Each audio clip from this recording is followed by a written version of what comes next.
Welcome, everyone. Good morning. The Hollywood Reporter and Caring have partnered this year to bring together some of the most interesting and influential voices in film at the 68th Annual Cannes Film Festival. The goal is to celebrate the achievements of women in film, explore their challenges, and inspire the next generation. I'm Allison Brower, Deputy Editorial Director of The Hollywood Reporter, and today we are joined by, really needs no introduction, Oscar-winning actress and producer Frances McDormand, known for roles in films like Fargo, Laurel Canyon, Mississippi Burning, Almost Famous, Moonrise Kingdom, just to pick some of my own favorites. Thank you. And many more, and for starring in and producing the acclaimed HBO miniseries Olive Kitteridge, for which she was honored with a Screen Actors Guild Award, a Golden Globe nomination, and earlier this month the Critics' Choice Awards nomination, and perhaps an Emmy very soon. I think we can almost bank on it. So, I'm laying down some money on that one. Thank you for joining us. Thank you for having me. So I want to talk about Olive Kitteridge. This was your first time producing. So what took you so long? First, I'm going to do my little spiel that I've been working on. I want to do what I think of as a woman in motion because of the title of our seminar. A woman in motion is always prepared. That's why we have bags. You have to walk fast to get where you're going, but just like Ginger Rogers knew with Fred Astaire, you have to do it backwards and in heels. So, here's a woman in motion, all right? My version of a woman in motion. Pow, pow, pow. Come on, everybody. Pow, pow, pow. Let's go, okay? We're not sitting around waiting, are we? Not waiting for anybody to tell us we need to be in motion. That's my view of a woman in motion. Thank you. Thank you. So speaking of not waiting around, Yes, this is not maybe why you waiting chose around. to produce this project yes. yourself. Because there is, as we all know, I mean, there's many things about the film industry for actors, the entire business for female actors that is a difficult proposition. And one of the things is waiting for someone to give you an interesting role. I was trained to be a classical theater actress. If I had followed my career in the theater, I would have had many good roles because they've been written and they're there. There's a whole canon. You age through the Three Sisters in Chekhov. You age through the Shakespearean canon.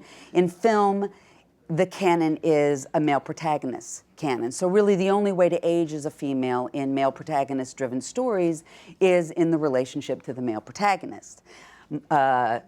Daughter, sister, mother, grandmother, hag. I mean, there's, you know, how do you age through the different?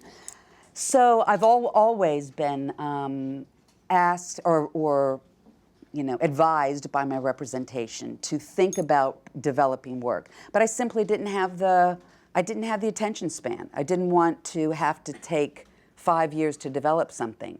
I'm much more used to the actor's life of where you read a script, you meet someone, you audition, and you get the part, and you start work a couple months later. So the idea of 5 years just seemed horrible to me until I had a lot of time on my hands and started seeing that I could affect the way the tide was moving when it came to female roles. So the first thing that I the first book that I optioned was a book called Every Secret Thing. It has many female protagonists, and none of them are redeemable. And I thought, oh, that will be fun. That'll be a lot of fun for a group of actresses.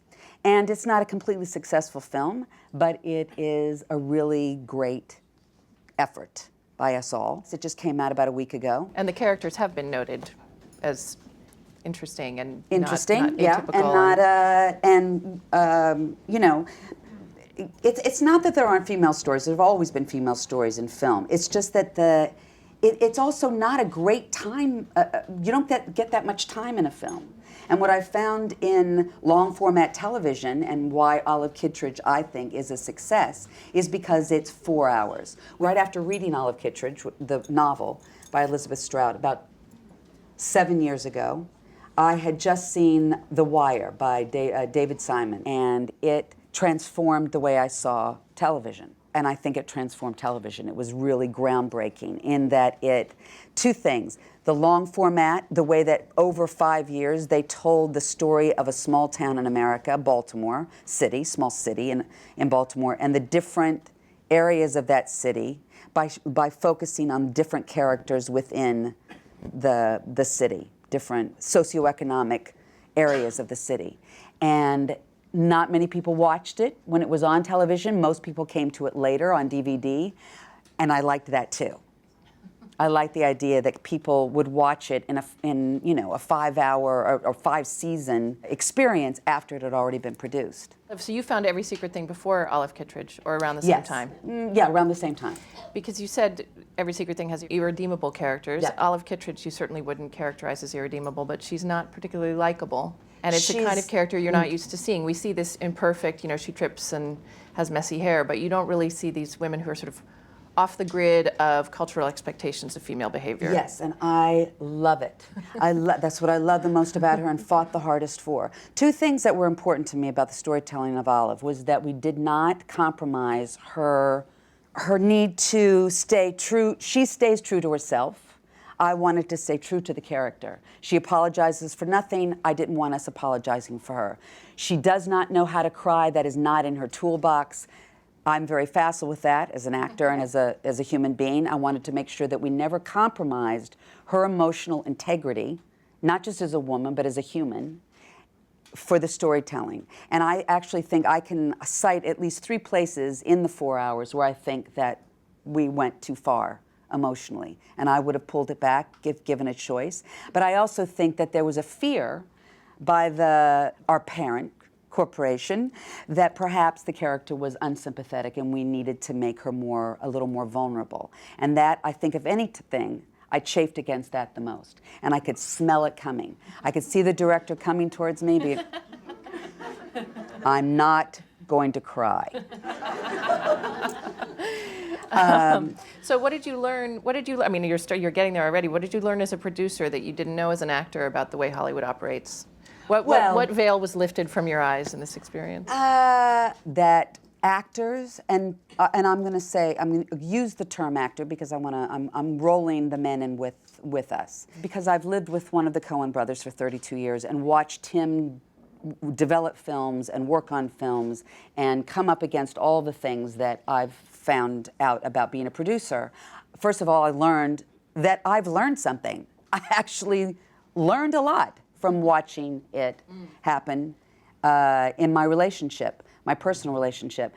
The biggest thing I think I learned was how patronizing it can be to men and women, to actors trying to attempt to develop their own work.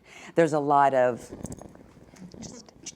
you just stand over there for a second. Could you just stay over there for a second and we'll get to you as soon as we can, instead of a daily engagement in the process.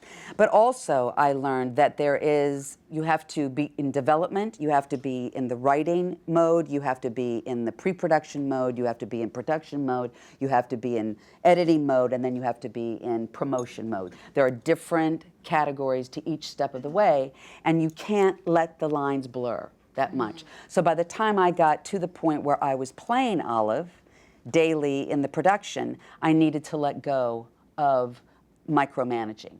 I had to give that over. I had to. Though it did serve Olive as well, because she was a bit of a micromanager herself. Or at least she was bossy. I think your next project to produce, if I've read correctly, is the Omnivore's Dilemma, the Yes. Michael Pollan book about how we eat, which you could characterize as potentially a female story, since women around the world tend to take responsibility for what their families eat. What's the story you're hoping to tell? What do you have in mind for that project? I think it is about food, the politics of food and how we eat and what we choose to eat and how we nourish each other and how we have lost track with the sensual world as the human species, and the idea that we are depending on the natural world for our sustenance, not just with animals but with plants, and that we need to start thinking of ourselves instead of at the top of that food chain, maybe somewhere in the middle or perhaps in the bottom of it. I think that one of the things that I love about Michael Pollan's work, who wrote the book, he did another book called The Botany of Desire, where he took 4 plants the apple, the tulip, the potato, and cannabis. And he looked at those plants in terms of the way their evolution and how they've made us evolve as human species to keep them alive. And it's a really great shifting of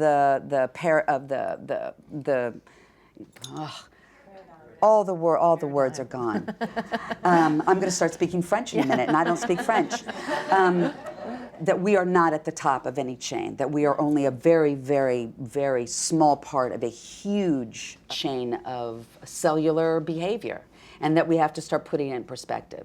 Because it's my belief that the earth, we are not going to save the earth. The earth does not need us to save it. The earth is going to get rid of us because we're a pestilence. We are pests and we're in the way, and so that's going to happen a lot sooner than the earth going down. And we're not making, right now, I see no evidence that we're helping to change it by being in this room.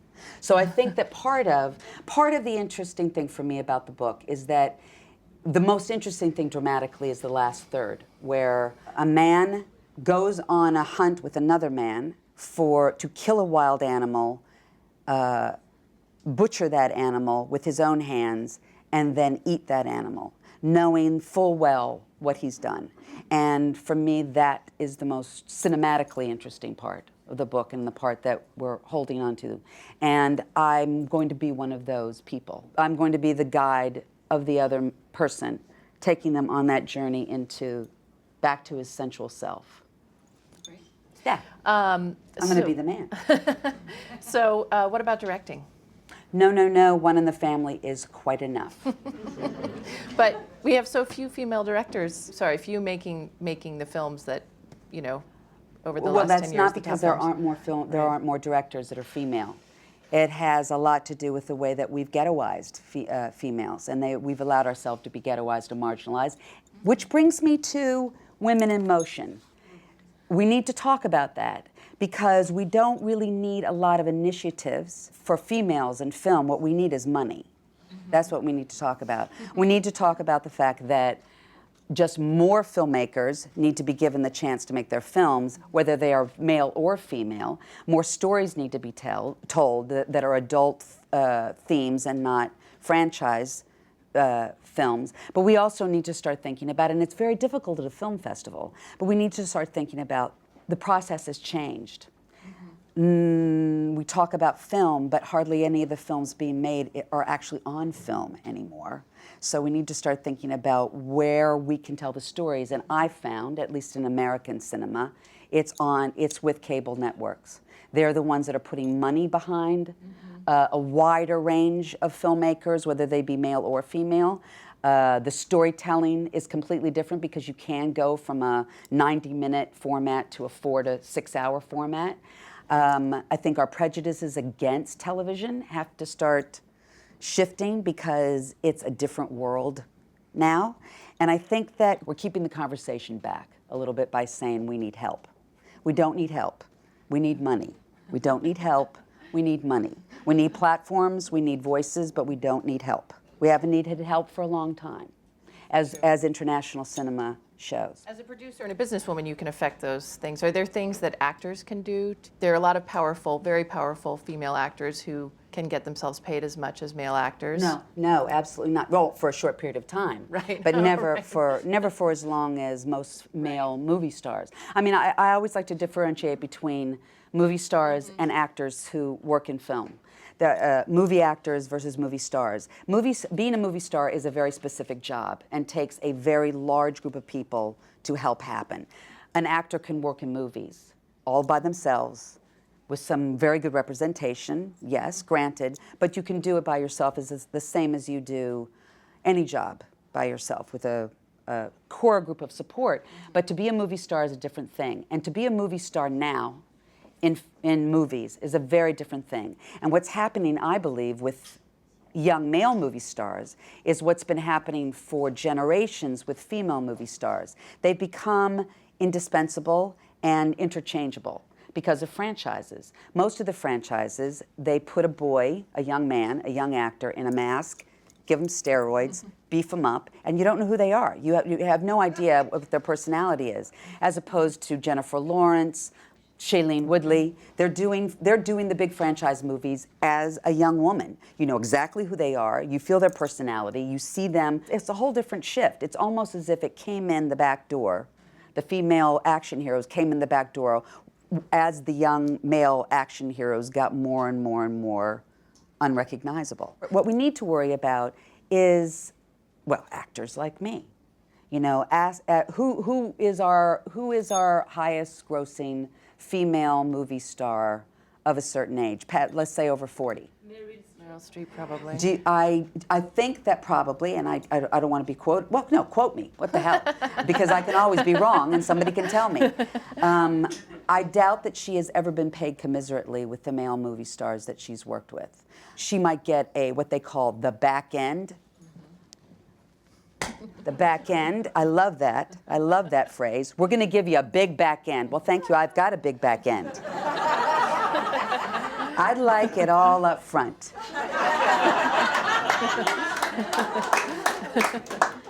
So I think that, you know, there's all these different ways where, you know, I have a quote. I have a quote of what I'm supposed to be paid as a film actor. I've made that once. I've made that quote once, and it was on Transformers 3. And I worked very hard for that money, and I'm very proud of my work, and I'm really glad that I did that film. And I'm also very, very proud that I finally got paid that I was told I was worth by the industry. That is nothing.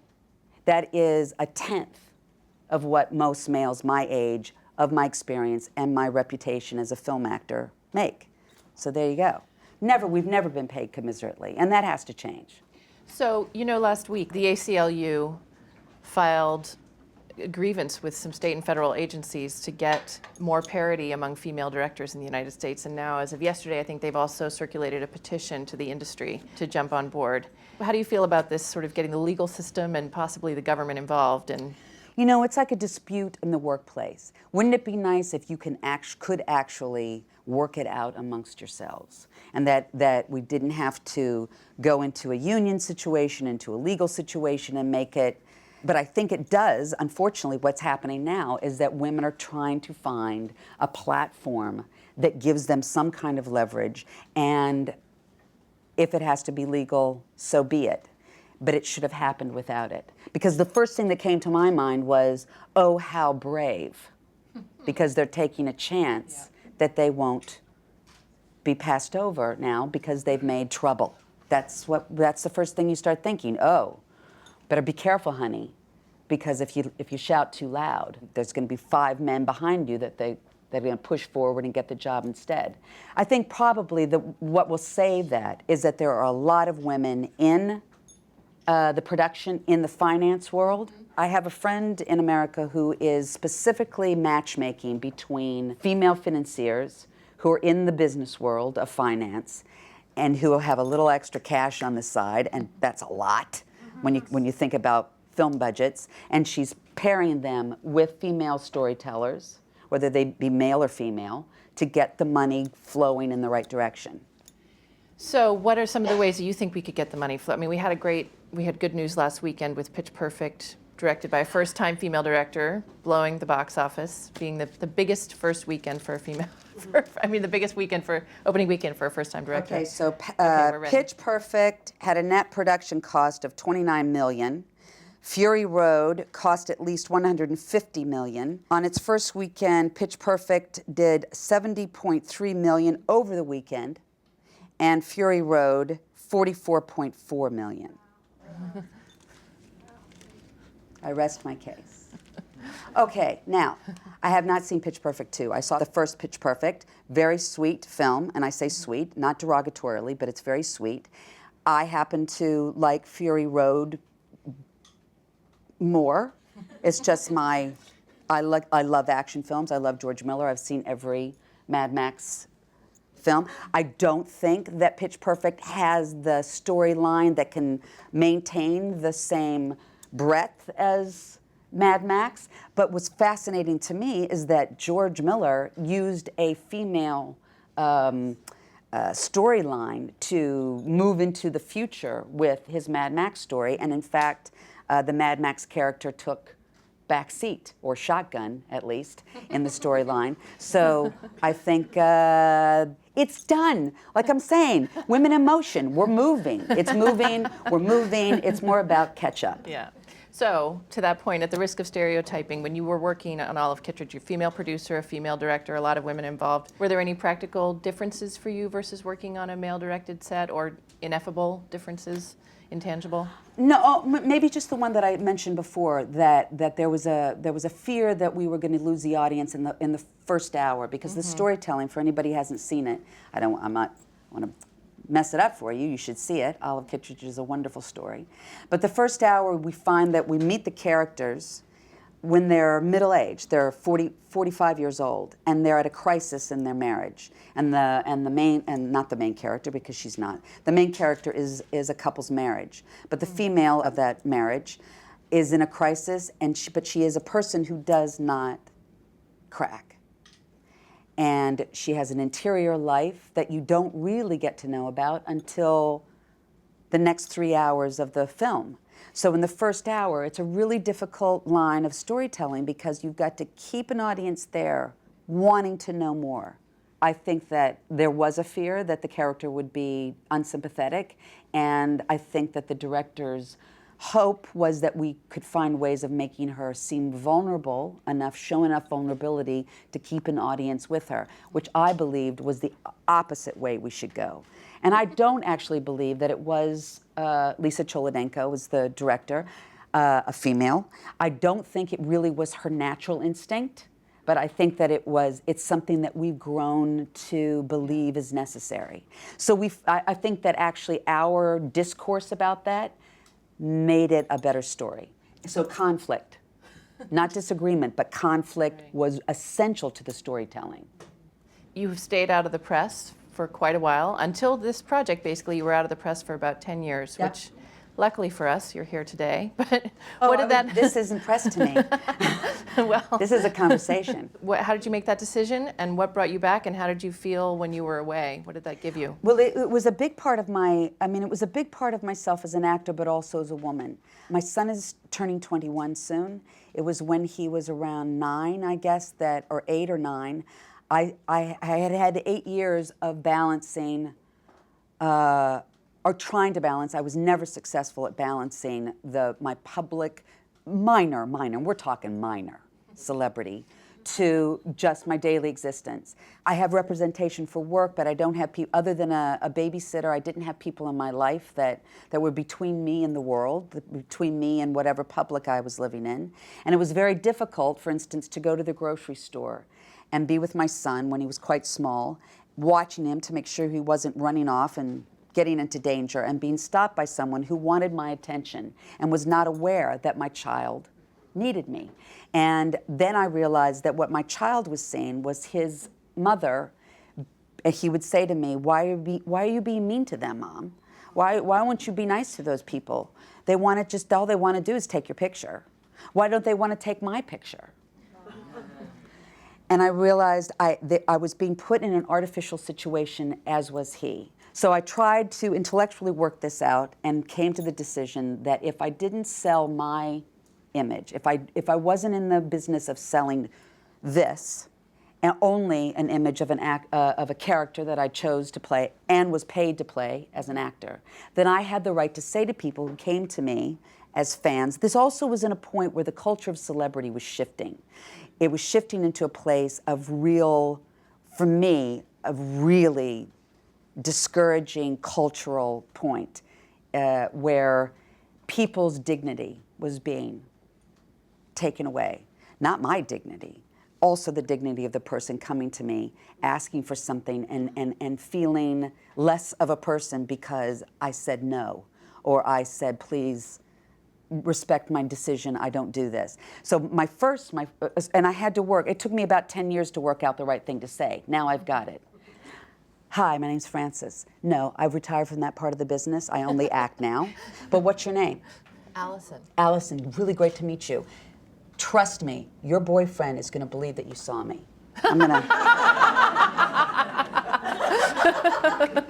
to go now. but I feel like it gave me a chance to have a conversation about what was happening. So to come back to it, then I could. It also, became a part of a time in my life.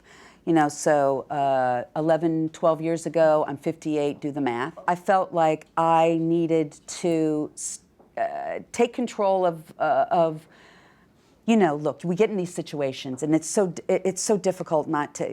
Okay, yeah. Could you please style? I'd love to have my hair styled, and could you I need to, and then you look in the mirror and it's like, oh my God, who's that? Who's that?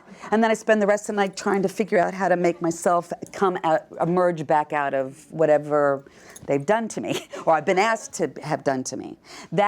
For me, that's character work. For me, that's acting. This is me. This is why I got up this morning. This is how I looked. So I think that part of it also was in deep, deep preparation for the rest of my life. I want to act until I die. If I fell down on stage of a heart attack, the best way to go. I know that my husband will work until. I always love the image of John Huston, rolling on the set with the oxygen tank. It's like, I'm here.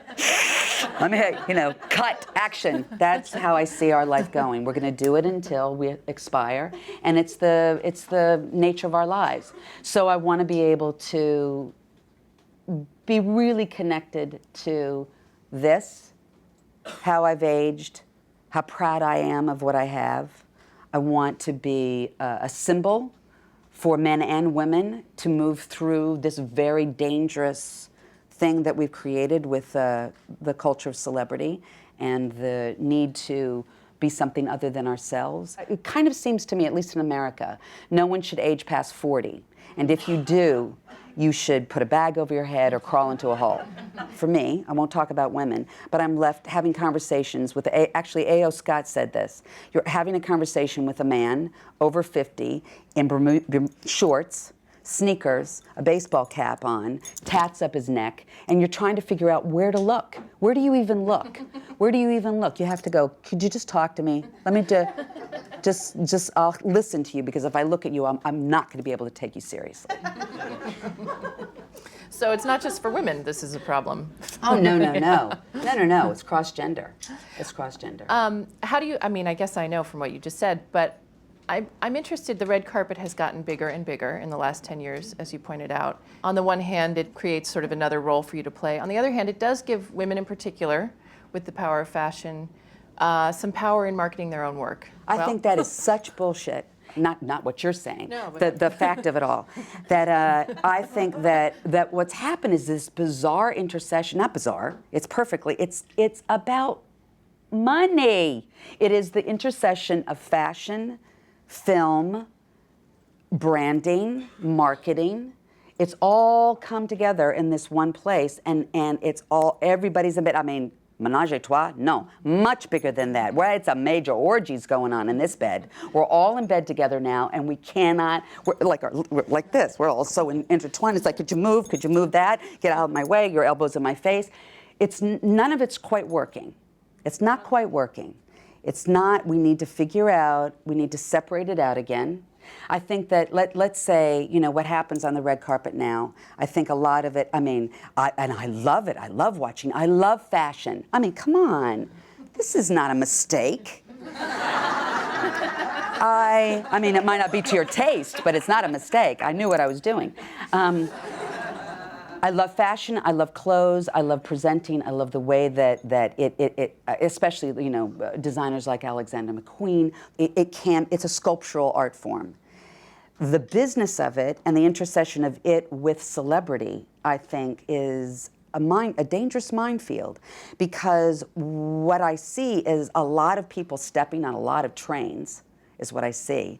The most interesting thing I see on the red carpet is the men in these women's lives, and not handlers, but men in their lives, their escorts, their lovers, their husbands, their directors, either stepping on the train, so the women, are like this, or down there moving it around for them so that they can move, that's the most interesting thing to me, the way the body language has changed between men and women on the red carpet. But from my point of view, it's just gotten tackier and tackier and nakeder, more see-through, less about what suits the woman as and women of a certain age and a certain size who can't wear sample sizes. We buy our own clothes. We make our own clothes. We get our clothes made. We show up in things that we brought with us because you can't fit into the free clothes. So I think it needs to be reinvented in some way.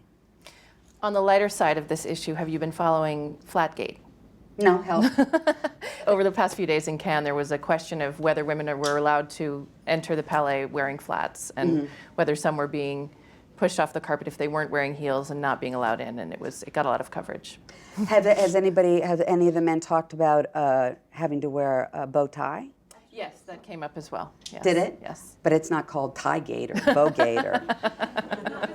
let's just talk about dress codes. I have to say, I've been coming here for 30 years, and it's not an easy thing to do. I'm not a high heel person in my life. I'm much more of a sneaker person.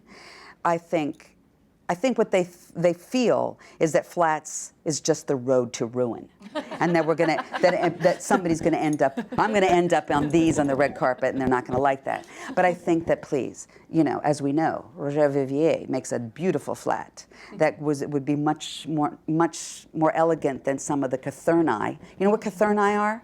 It was this Greek shoe. In the amphitheater in Greek drama, they would put people on very high shoes to make them the gods. These shoes that women are wearing now, they look like Cathurni.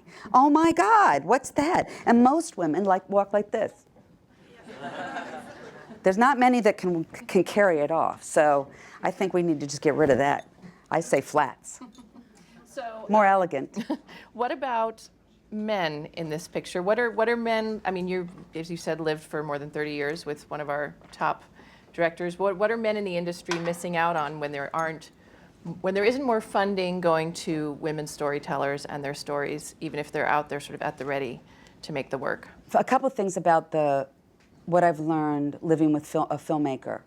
It doesn't matter the gender of the person giving them the money to make a film. If a project is worth financing, then just cough it up.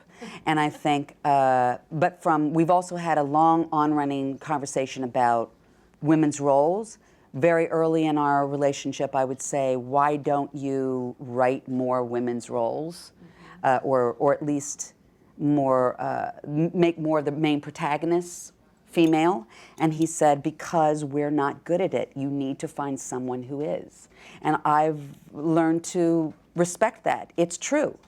They do write interesting female characters because they just write interesting characters in general, but they're not the best at it. And so I have found other filmmakers that are better at it. So I think that for him, he's worked with some of the most powerful women in Hollywood, and he's worked with some of the younger powerful women coming up, like Megan Ellison has. I actually wanted to say that about what both Megan and Jane Fonda said the other night at the dinner when they were honored, rightfully, for their work in film. And what Megan said was so great. She said, movies gave me a way to feel less invisible, more visible in the world. And she's talking about herself. She's not talking about herself as a woman. She's talking about herself. And that is that fantasy world of film and that empowerment that international storytelling can do is mother's milk. It's the air we breathe. And then the most powerful thing that Ms. Fonda said was, in response to Monsieur Lescur's statistics of 50% of humanity is female, she said, actually, it's 51. You said you're excited about television, but you also just said there is something special about the medium of film and of cinematic film. So what can we do I mean, yes, we got to get the money going. How do we do that? I mean, do you have some ideas about how to? Well, I think that's what I've found. I mean, I think it's at a specific time in history, and I can only speak to America. I'm not because I don't work in world cinema or world television, but that is where the money is. That's where the money is for small, adult-driven, adult-themed films. I think of Olive Kitteridge as a film. It's 4 hours, but it plays as a film. We shot it on film. Fred Elms was the cinematographer. Lisa Cholodenko, who has mostly done film. It was a screenplay. It wasn't a teleplay, whatever that means. In the world of huge franchise films, where most of the money is put towards action film with male-driven protagonists, it's where the films that I've been making all my career are being made. So I think instead of really looking at it as the difference between film and television, because as I said, we shot on film, we have to start thinking about the breadth of the stories. Can a story be 6 hours? Can you distribute it in 2-hour segments theatrically? I think it's a just distribution consideration, much more than a filming situation, much more than a production situation. And what about 6-second segments? What about Vine and Netflix and YouTube and all of these? I mean, Netflix is just a distribution channel essentially, but also creating great new content. What do you think the opportunities are for all these different modes of distribution, and also the globalization of stories? I mean, even Fast and the Furious, huge global franchise, but part of its success lay in the diversity of its cast. And I think we're seeing increasingly global, increasingly diverse franchise films. So those are two mishmash questions, but so many new. That's two different things, and I can't speak to social media because I think that it's the devil incarnate, so I can't really go there. But but interesting. I mean, my first response would be that the democratization. Thank you, of what the social media does and how anyone can use Pro Tools to make their music. It takes away a quality. You know, there's a reason that theaters don't put on home movies. You know, it doesn't matter how good your home movie may be. There's a reason that groups of people don't go sit down in a movie theater and watch them. Invite them to your home, look at it on your phone. But for me, a movie wasn't made to watch on a 6-inch screen. I don't know how big they are now because I don't have one. But I think, so it's the devil incarnate. But I think in terms of the diversity of, that's my device. Yeah, and that is not the way you want to watch a movie, right? You don't even want to take a photograph on that. But I think that the diversity, it's true, the diversity is a really good point about the diversity of franchise films. One of my favorite franchises, because I love action films. I've seen a lot of them. I have a son. I've seen all the Fast and Furious franchise, and I love it. It's really interesting for me as an actor watching those actors get better, because they all get better. I also, over the last 15 years, from their experience on the Fast and Furious as well as other things, but also that it's this classic franchise of stunts. A lot of those stunts are real stunts. Real people in real danger with real cars, and it's fantastic. We do see some franchises being built around women. We see some women directing very high-profile films last year in the awards conversation. But we've been having this conversation not just this week and last week, but for years and years. Yeah. Are there questions that we're not asking? I mean, Yeah, we're asking the wrong questions. Like I said before, we're ghettoizing. It's once again ghettoizing women, marginalizing women to a place where we have to talk about why aren't there more opportunities?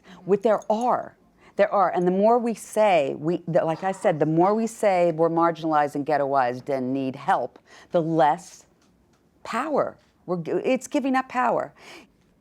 Where do we start? What questions do we ask? Don't keep rolling back the old, let's empower women and let's find out a way to help women. Let's assume that we're already much farther ahead than anyone else thinks and start there. And like I said, just give them the money. I think that's the bottom line of our conversation just give today. them the money. Thank you so much. Thank you everyone for being here. Thanks. you.